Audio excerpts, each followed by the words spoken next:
এই যে রমজানের পাইকারি মাল, শসা, লেবু, বাইগন, টমেটো, এই যে রমজানের পাইকারি মাল। এই মামা শশা কি ভালো হইব? ভালো হইবনি মানে? তুমি কি শসা কিনতে আইছো? শশা না কিনতে আইলে কি তোমার সাথে মস্করা করতে পারছি?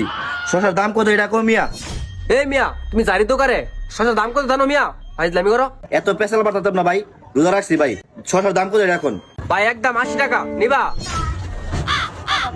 80 টাকা? আরে ভাই বুঝো না কি লিগা, এর লিগে তো দাম কইতাম চাই না।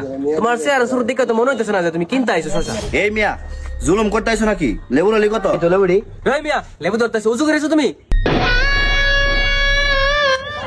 আচ্ছা ভাই তোমার লেবু আমি ধরতাম না, কমাইটো রাখো। আচ্ছা লেবু ললি কত? ভাই লেবু যদি নো কোনো দামাদামি করতে পারতা না, আর বেশি গাড়াগাড়ি করলে থাফরা তো হায়া যাইবা। একদম 150 টাকা নিলে নো, না নিলে যাও গেন্তে। আর গুড মারছি রে। 150 টাকা আলি না কেজি? এ মামা হেরে মনে রোজা ধরছে কিন্তু তুমি রোজা রাখছো? কেরেও আসলে ভাই তোমার লগে অনেক কথা কয়ে লেছি, কিছু মনে করো না। আসলে আমি সাধারণ পাবলিকের ধরো কোনো লেবুটিও বেশি না, যারা প্রাইভেট কার্ড আয়ে এরা হয়তো লেবু ফানা মিয়া। তুমি এক কাজ করো, টমেটো লে যাও গা, ইত্যাদি দাম দিতে পারতা না। তোমার কাছে আইছি আমি শশা কিনতাম, লেবুটি কস কষা দিকে আমি দাম জিগাইছি। তোমার কাছে কইছি আমি টমেটোর দাম এত ফালফারে করে, মাথার কি সমস্যা আছে?